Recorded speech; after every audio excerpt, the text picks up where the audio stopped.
You're the worst player in the world. Is that so? I'm the best player in the world. What's up, guys? I'm Amaze, and I'm here with Matt NonchaLondt. Welcome. We got a chance to try out the PlayStation VR at PAX Day 1, and we're just going to give you a brief overview of our experiences and what we thought about it.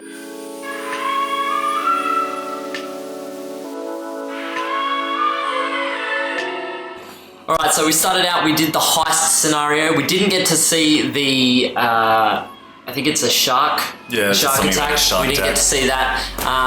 But we had Matt go first. So Matt, what did you think about what you saw? What unfolded? Well, like I was saying before, it was really cool. It's one of those gaming experiences where you start and you're like, this is kind of cool. And then all of a sudden you're like, this is what the future's going to be like. I mean, the PlayStation gaming headset, it's so immersive. So you're looking around and it's got full 360-degree viewer vision, and everything is crisp. Seriously, everything from start to finish. You know, the interactivity, the guy that starts the conversation with you. I mean, we'll probably go into a bit more about what actually happens in the demo. But yeah, from an actual structure point of view, man, the stuff is fresh. Yeah, so we both played through, and both our playthroughs were different. So Matt, you want to talk about your playthrough? So basically what the scenario is you end up sitting on a stool, and there's this British gangster, ball chain, wife beater, trying to be really, really tough. And depending on what you do, he has a different set of responses. So when I went in, I was in awe of how well this character was created. So I was like looking straight at him. And what his response was is, you got a lot of stones staring me in the eye. And then he ends up flicking a cigarette at your face. And then eventually a call comes in. But I think that when Sean ended up doing his, yeah, a bit different. I had the experience of he flicked the cigarette at me, and I was looking away because I was busy checking out the environment. And then he shouted at me, and like kind of it shocked me a little bit. But yeah, so then after that you get the phone call, and they asked to see. They asked to see someone. They're looking for a woman. Yeah, I think it's like a cutscene, so it cuts like a previous time. A memory, period, basically. Yeah, exactly right.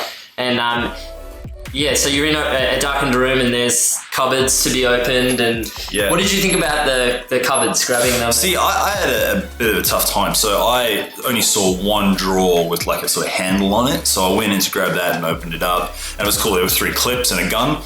And then there's sort of a torch sitting on top of the desk. So I went into normal, Law and Order SVU style, like torch and gun, making sure that I could see what was going on. But yeah, I didn't find anything else in any. I didn't actually get a chance to open any of the other drawers. But you had a bit of a difference. Yeah, so the gentleman that was showing us through the VR demo mentioned that there was a gem hidden somewhere. So me being inquisitive, decided that I needed to show Matt where the gem was. So seen this guy I just started opening drawers, just grasping them. And so you play with the PlayStation Move controllers, and they have the balls on the end, and then they both have a trigger, and pulling the triggers is like grasping. Super intuitive as well. Super intuitive. Yeah, it feels right. Like it feels like you're grasping at stuff. And the other thing is like your hands pop up in front of you as well. So they're almost like 2 floating gloves that you can see. And then every time you pull the trigger, it's like grasping something. So it's really, really easy to get your head around. That was cool. And I thought also the reload was a pretty intuitive thing. Yeah, you slap the motion controllers together and it reloads the clip. And you have to pick them up as well, physically pick up the clips and then clip them on. So yeah, it was a pretty impressive experience. I sort of left thinking it was a lot better than what I thought it was going to be going into. Yeah. But that was, again, my first experience with VR. I think it was I would have to agree. I mean, I was surprised. I mean, it must have a lot to do with the quality of the headset, because you don't feel like you're wearing goggles. It literally feels like you're in a room and the vision is 360. It's around you. Yeah, it's really, really good. Yeah. You did have a bit of an incident where you were trying to move too far off the stooled area. I mean, they do let you walk around a little bit, and it does move you to an extent, but they haven't felt out exactly how they want your... So what I think actually happened was that they've got a sort of a field that you have to be in line with the actual PlayStation itself. So I was having a bit of a tough time figuring out what I had to do to trigger the scenario. So I decided to step out of the sort of field.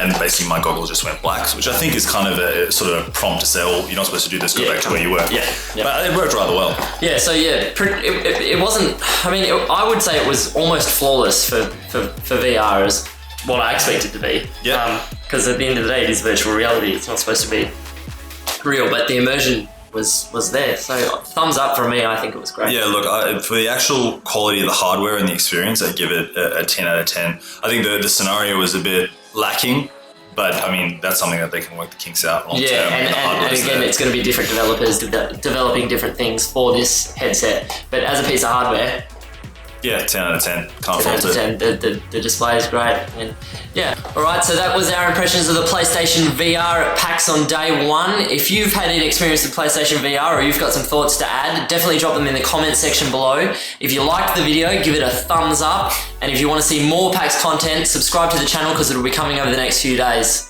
Thanks for stopping by, guys, and we'll see you next time. See you guys.